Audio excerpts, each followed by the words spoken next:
it feels and it looks like the end of the world, their world, but I think also ours, if we allow what's happening to Gaza, to the people in Gaza, to the land in Gaza, if we allow that to happen without a degree of accountability or justice, I think it's the end of the world as we know it for all of us. Because we are all less safe if something like this can happen in this world without punishment and accountability and justice. Israel is committing genocide in Gaza. The targeting of civilians, destruction of healthcare, obstruction of aid, and weaponization of starvation are not isolated tragedies.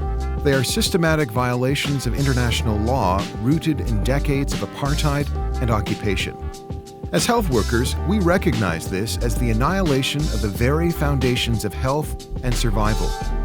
Canada is not neutral. By continuing military exports and diplomatic protection, the government is complicit in these crimes. Silence in the face of genocide is complicity. These are words taken from an open letter drafted by members of the Canadian Medical Coalition Against Genocide, a self-described coalition of Canadian physicians and healthcare workers committed to healing, dignity, and the protection of life. I'm Adrian Harewood, and this is In Bed with the Elephant. In the wake of the deadly Hamas attack on Israel on October 7, 2023, that killed over 1,200 people, including over 600 civilians and 39 children, and in which some 251 Israelis and people with other nationalities were taken hostage, Israel launched a furious and sustained assault on the Palestinians of Gaza and the occupied territories. 1.9 million Palestinians have been displaced. 65,000 Palestinians have been killed by Israeli forces, at least 20,000 of them children. On average, a Palestinian child has been killed every hour since October 2023. It's estimated that 4,000 children in Gaza have had limb amputations in that time. In testimonies gathered in the Dutch newspaper Volkskrant, 15 out of 17 foreign doctors who volunteered in Gaza described witnessing Palestinian children under 15 with single bullet wounds to the head or chest. In total, they identified over 100 minors who had been shot in this way by Israeli forces. The IPC, Integrated Food Security Phase Classification, regarded as the world's leading hunger monitor, says that 500,000 Palestinians in Gaza are suffering from a human-made famine engineered by Israel.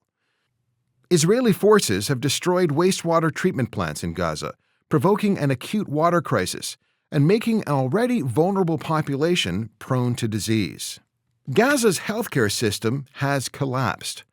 The World Health Organization, the WHO, reports that 94% of all hospitals in Gaza have either been damaged or destroyed by Israel.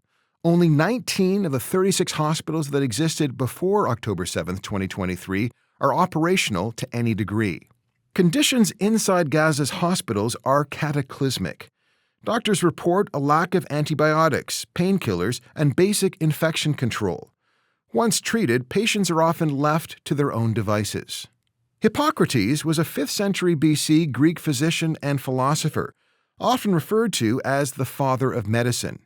He was a trailblazer who made contributions to the use of clinical observation and prognosis. He did foundational work that has formed the basis of medical specialties like orthopedics, surgery, urology, and acute medicine. He's probably best known, though, for something that carries his name, but that many historians believe he wasn't responsible for. The Hippocratic Oath speaks to a doctor's duty of care as a healthcare practitioner, the sacred responsibility that they have to do no harm to their patients. Dr. Yipeng Ge is someone who takes his responsibility as a physician seriously. Since October 2023, the Southwestern Ontario-raised, Ottawa-based primary care doctor and public health practitioner has been outspoken in his defense of the human rights of Palestinians and has condemned Israel's actions. For this stance, he himself has come under attack by those who accuse him of antisemitism. Dr. Ge has been undeterred. He has volunteered as a physician in Gaza and even joined a small fleet of ships meant to bring vital supplies to Palestinians to break Israel's blockade. He's a member of the Canadian Medical Coalition Against Genocide. Here's our conversation. Dr. Ge, the UN Human Rights Commission has published a report concluding that Israel has been committing genocide in Gaza. This is now some almost 2 years after October 7th. I'm just curious as to your response to that determination. It's a significant one where, the United Nations, through its independent commission on the human rights abuses happening in occupied Palestine, have been hard at work for about almost 2 years, coming to this conclusion. And it takes a lot of legal evidence and investigation work to be able to come to a conclusion like this.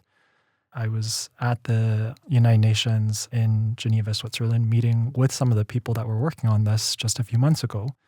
And I know how much work went into this. So I appreciate the few people that did the majority of heavy lifting on such a significant finding, but also the people that put in the evidence. And those were healthcare workers, Palestinian ones in Gaza that provided those pieces of evidence, as well as many others, including my own colleagues, healthcare workers from around the world who have worked in Gaza during this genocide. But we also know, or at least I also know, that the United Nations is not, the moral authority in the world on what is right and wrong. If we, listen to the people who are oppressed and colonized in this world, in the context of Palestine, the Palestinians, they would have told us, and they have been telling us from day one, that what they were experiencing was genocide. So is this declaration meaningless? Or rather, what does it mean? I think it means if states and governments around the world, such as Canada, are a member state of the United Nations and recognize the authority of the United Nations and recognize the importance of international law, then they need to align themselves with their obligations under international law.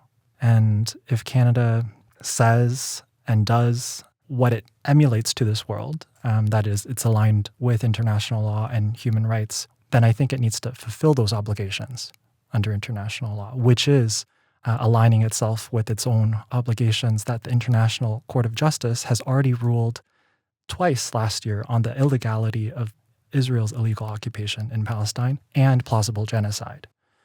And with this, the necessary things that states and governments must do is to end their own complicity, because we failed to prevent genocide. There are legal instruments in this world for the punishment and the prevention of genocide. We failed to prevent. Now we have to stop it and we have to punish it. So if Canada were to be serious about its commitments to international law and human rights, it would stop sending arms to Israel. It would do everything within its power, including sanctions on Israel, to be able to pressure that government, that state, to stop committing genocide. 65,000 Palestinians have been killed since October 7th, 2023. Of those 65,000, there are estimates that 20,000 are children. There was a recent report that there were Israeli airstrikes on the Al-Rantisi hospital in Gaza City, resulting in some 80 children having to be evacuated from that medical center. As a healthcare practitioner, as someone who has spent his life training to take care of people who are in distress, who need support, who need to be healed, what goes through your mind when you see a hospital, a medical center, being hit? I think what better definition than genocide to explain this, to directly attack the institutions that are there for healing, the last line of defense for people's lives. And if we were to look at international humanitarian law, if we were to look at conflicts and wars, there are rules, even in times of war, in times of conflict, that hospitals are out of bounds, even in those circumstances of war and conflict, which it is not in this context. The threshold is very high to attack a hospital. And what Israel has done has essentially attacked all the hospitals in Gaza, one by one, and they target healthcare workers. We have firsthand accounts and reports from healthcare workers in Gaza where people are singled out for wearing scrubs, for wearing white coats. There's some 1,500 healthcare workers who've been killed. And there are hundreds that remain disappeared and being held in Israeli torture camps, like Dr. Hassam Abu Safia, who remains in Israeli custody, and it's been about 10 months now since his disappearance from Kamal Adwan Hospital. And these are a generation of Palestinian doctors and healthcare workers who are not only the medical educators, but they're the providers of healing and of medicine for their people. And they've been systematically targeted and killed and wiped out with their families or thrown into these prisons. The Israelis say that when they target these hospitals, they're targeting them because Hamas finds refuge in these structures, that Hamas militants are in these hospitals, and sometimes they are the doctors as well. How do you respond to that? Well, it's simply not true, right? We have so many different eyewitness testimonies from people on the ground, from people who have worked in Gaza as healthcare workers, internationally trained foreign doctors, where this is just simply not true. And even if it were true, would that constitute and allow for an airstrike on a hospital? It would not, even by the provisions under like international humanitarian law. It would not be sufficient. I'm not a legal expert, but you can turn to a legal expert to understand that. So it is very disappointing and frustrating as we continue to hear the media and journalists kind of parrot the lines of Israel says, Israel says.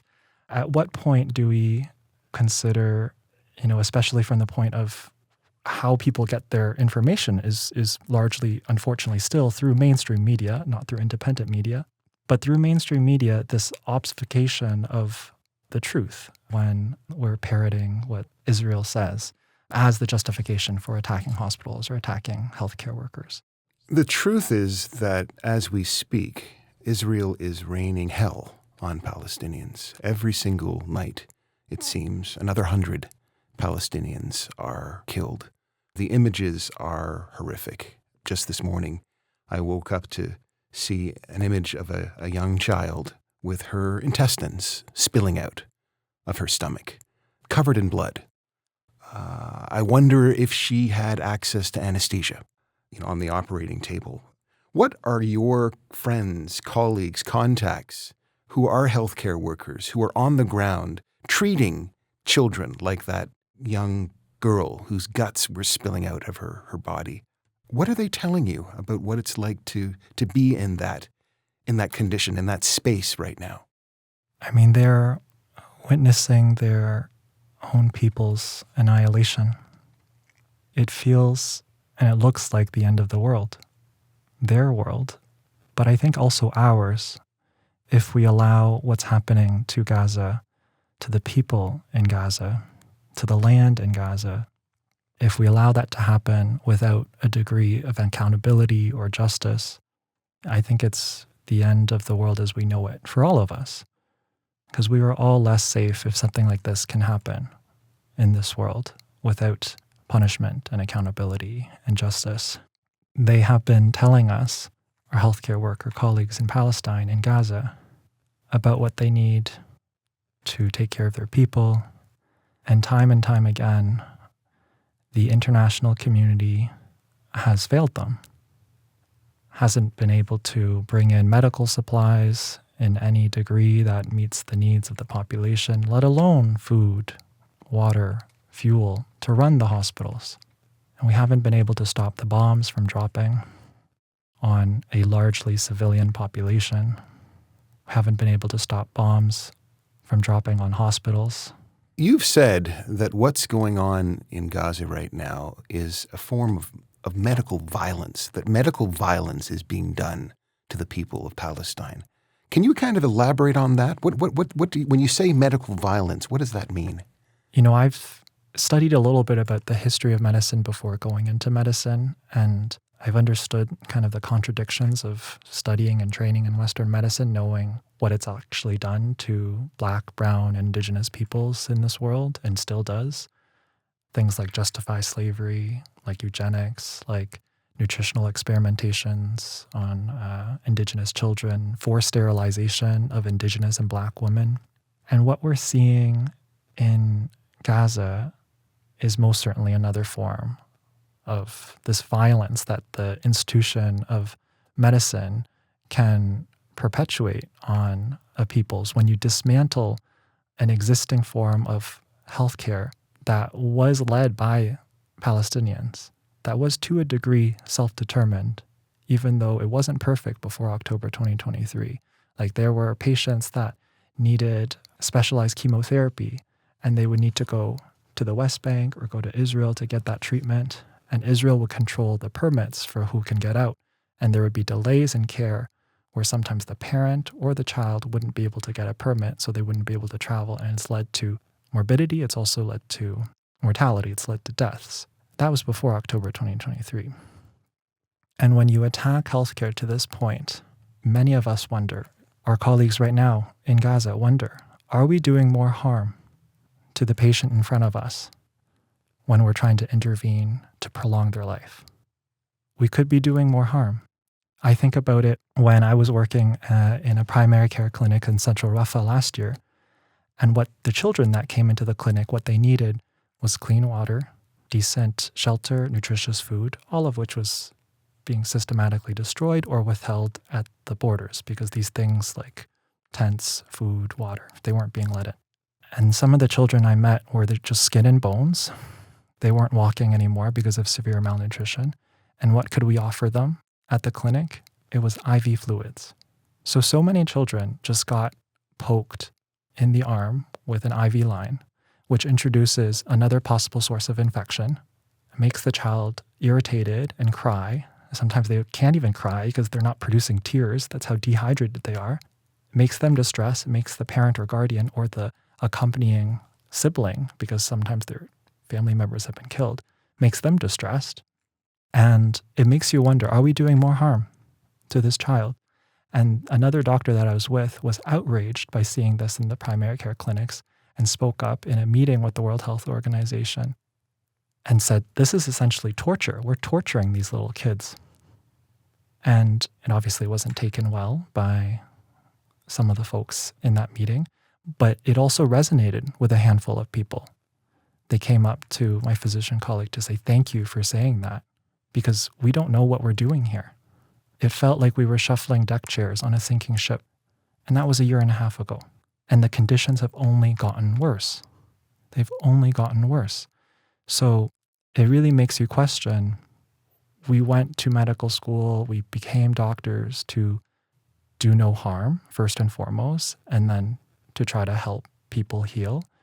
But the first thing we do learn is do no harm. And in some of those interactions, like the child that you mentioned who was had her intestine spilling out, are we doing more harm when we're intervening and trying to save their life? Are we causing more pain and suffering and prolonging their pain and suffering?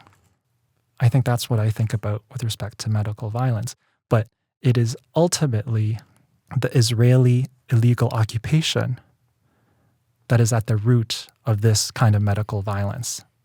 And there's such a heavy degree of moral injury to the person that is trying to save lives, because you have to make really challenging decisions around resource allocation when you have limited gauze, medication, bandages, sterile equipment, medicines, painkillers, antibiotics.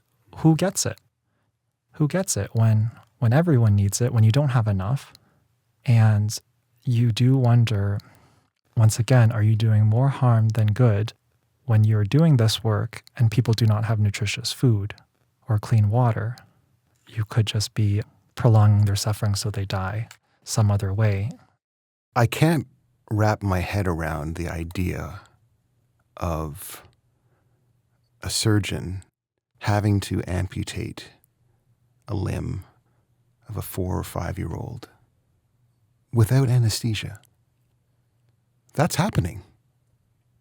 First of all, what does that do to the child?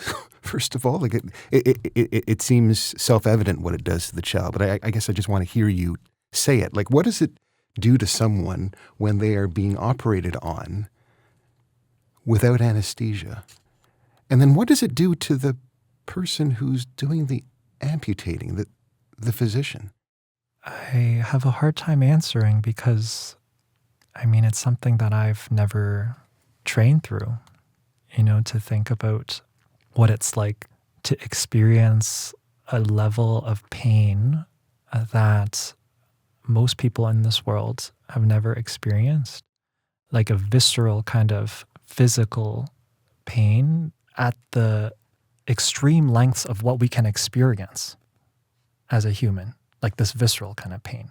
There's like psychological pain that I think so many of us are experiencing, bearing witness to genocide. And of course, people in Gaza bear the brunt of that.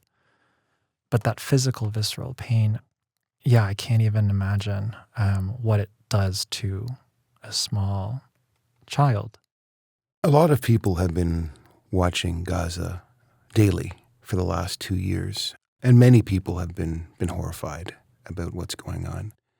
You obviously were horrified, but you decided to do something about it. And I'm curious as to what motivated you to go to Gaza in the first place. Tell us just how that happened and how you kind of went through that process of deciding that this is something that you had to do. Well, it was certainly not by accident because I've studied how colonialism affects people's health. I've studied that in the context of so-called Canada, Turtle Island, and Indigenous health in the context of, First Nations, Inuit, Métis health. And because I've studied that, I've studied how settler colonialism affects people's health in other parts of the world, including Palestinian health in occupied Palestine. And it was through that experience that I visited Palestine before and visited all over Palestine. And I tried to visit Gaza and you said Israel. Before, this was before October 2023. When was that? When was the first time? It was actually in March 2023. But Israel did not let us go to the Gaza Strip. And when I had the opportunity to go to Gaza, it's one of the most challenging places to access in this world because it's militarily controlled by Israel as the occupying force.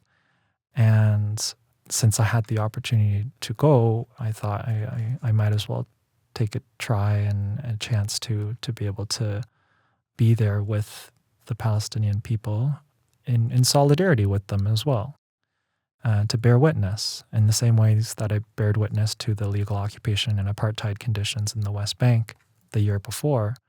When I went, I had just finished my family medicine training a few months back. I was still in my public health training. As some people know, I shared social media posts about Palestinian human rights. In November 2023, my university suspended me and then later reinstated me without an apology. Your university being the University of Ottawa. Yes. And when they did all this, I thought, well, this institution that has previously applauded and platformed me, centered me. There have been articles written about you in the University of Ottawa. They've been fundraising for themselves by writing articles about me and my work related to Indigenous health. And when I tried to speak up about Palestine, they tried to silence me and suppress me and punish me. And then when that didn't work because they realized my social media posts were not inflammatory, not hateful, not anti-Semitic, the things that they accused me of. And they turned around and said, welcome back, come on back, without an apology. It just felt wrong to continue to give my labor and energy to them. And I thought, where else do I direct it? Well, I'm going to direct it to the Palestinian people in Gaza. Ottawa, you never apologized? No. To this day? To this day. Do you know exactly what happened? Like, how did it happen that they were even made aware of your social media Oh, yes. posts? I have it well documented. There was a faculty member at the University of Ottawa and a physician in the community who found my social media posts, like on Twitter and Instagram, and wrote articles about me on his blog post online, which still remain up to this day. And when those things didn't actually do enough, he sent the posts and the blog posts and all of these things that he collected from my social media to the University of Ottawa and to the Canadian Medical Association, for which I was a board member of at the time. And both of those institutions immediately decided to take retaliatory actions against me. And so they, like the University of Ottawa, immediately suspended me without so much as a conversation, which they should have had with me. And instead of immediately lift the suspension, when me and my lawyers flagged that what they were doing was wrong, they instead went through the whole investigatory process and then found that my social media posts were not unprofessional, the things that they accused me of. And the Canadian Medical Association was a fascinating experience because I had flagged to the chair of the board in mid-October about the bombing of Al-Ahli Hospital, the Baptist hospital in Gaza, and saying, well, maybe as the voice for Canadian doctors and medical learners in this country, we should say something about the bombing of a hospital and how that is wrong. And in fact, the Canadian Medical Association has done the same in a different context in Ukraine by saying a bombing hospitals are wrong there. And they went as far as to divest from the Russian Federation for its invasion of Ukraine and donated quite a significant amount of money to charities and humanitarian organizations doing work for Ukrainians. Now, the Canadian Medical Association has done absolutely near nothing for Gaza, for Palestinians. Why haven't they? How do you explain that the lack of action, the lack of engagement? Here's the interesting, extraordinary thing. The physician that doxed me also criticized publicly the president of the Canadian Medical Association at the time for posting something on Twitter that's saying attacking hospitals is wrong. But the president at the time, she didn't even say Israel, didn't say Gaza, didn't say Palestine. So you had no idea where this attack on hospital even took place and why she was denouncing it then. But it was kind of clear by the timing she was denouncing the attacks on a hospital in Gaza. Why didn't she name Israel? How do you understand that? Because many people are afraid of being labeled anti-Semitic for criticizing the state of Israel. And that's exactly what happened. So that physician that doxed me criticized the president at the time and said that was blood libel, what you're doing, and said the Canadian Medical Association is institutionally anti-Semitic. So what she did was take down that post and completely shut up about Palestine. And I later learned that the Canadian Medical Association actually apologized directly to that physician who doxed me. And their statement that they previously kept referring back to and saying, oh, we've spoken up about Israel-Palestine, is buried within a statement about physician wellness, that they want to keep everyone happy.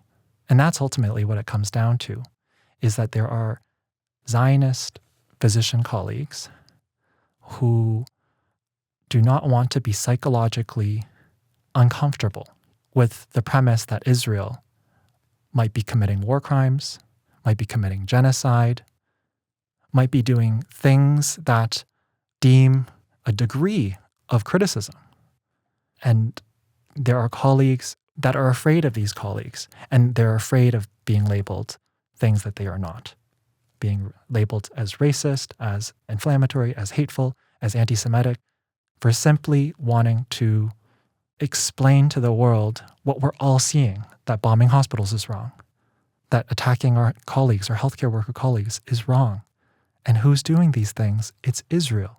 There are people listening who are going to say, and who are going to take issue with some of your language and the way in which they might think you are equating Zionism with racism, right?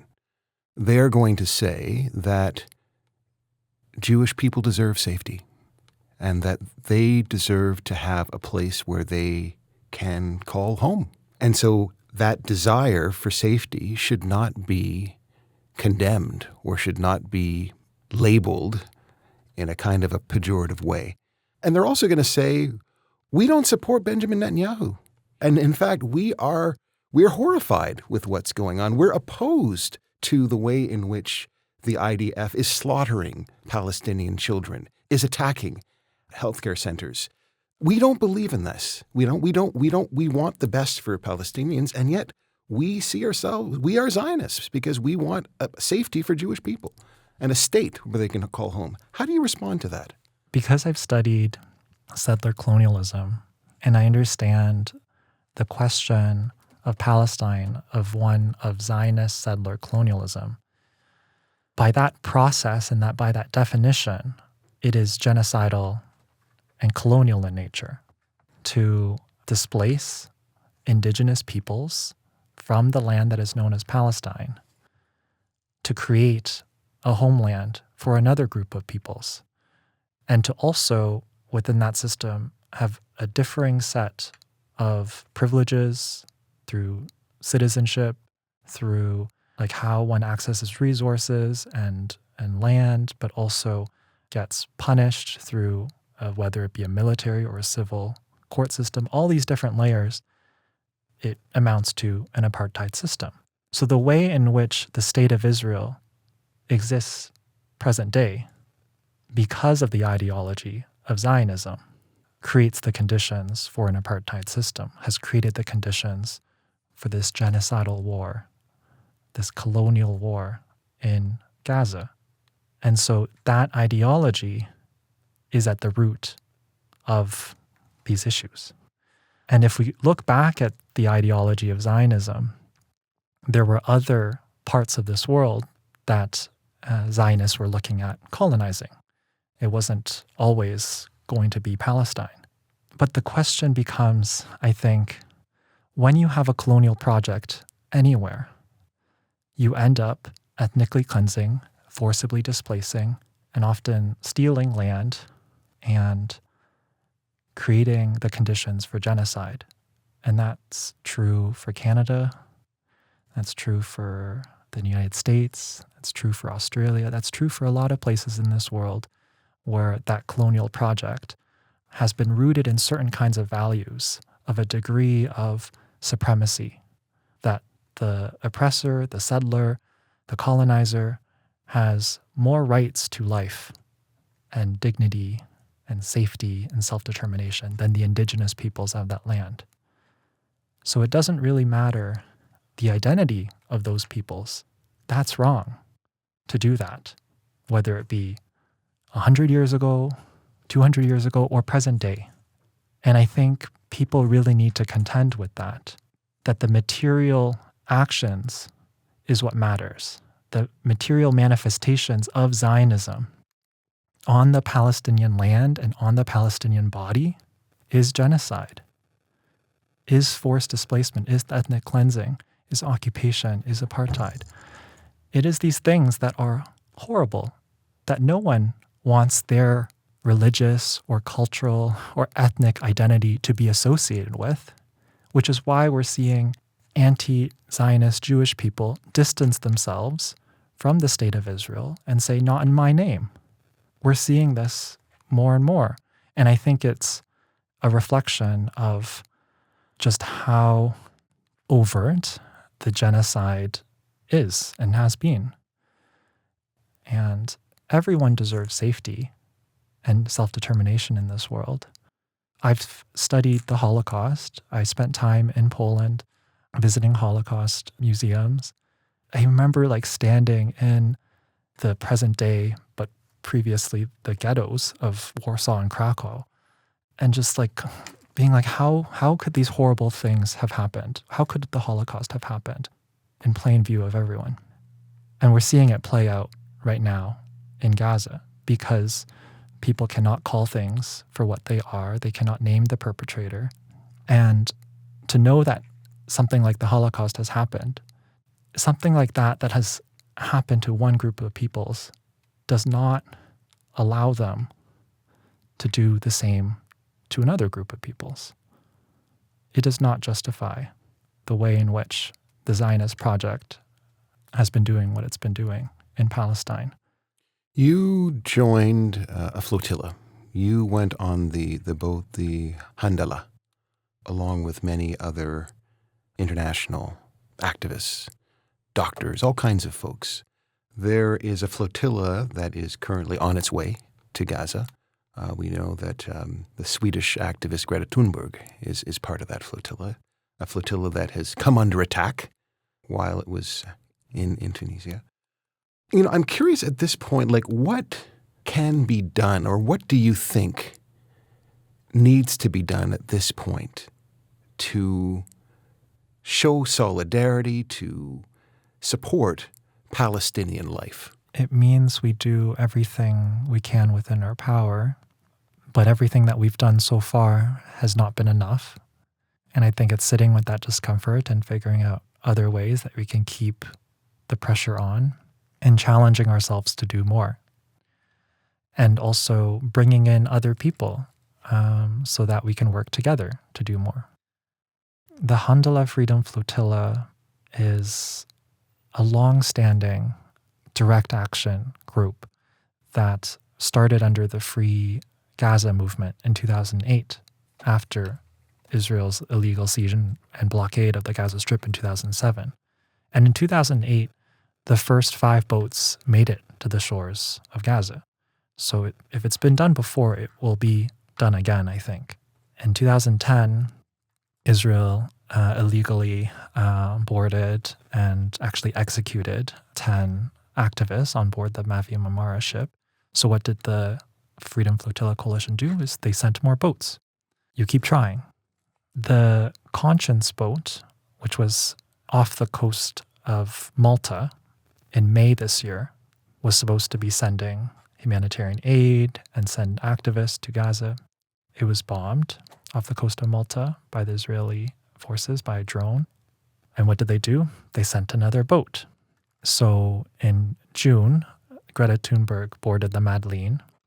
The Madeleine boat did not make it because the Israeli forces boarded it in international waters and seized the boat and detained, abducted, basically kidnapped everyone on board.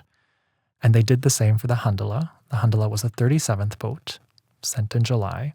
And I was briefly on that boat. I was able to bring 3D printed prosthetics for the children in Gaza, where per capita there's the highest number of child amputees in the world. And we had a few of these 3D printed prosthetics on board the Handala because the Handala was for the children of Gaza. It made a little bit farther than the Madeleine, but once again, it was illegally boarded by the Israeli forces, and the boat was seized, and everyone on the board was detained. And now it's September now, and we're seeing tens of boats. I think the approximate number is over 60 now.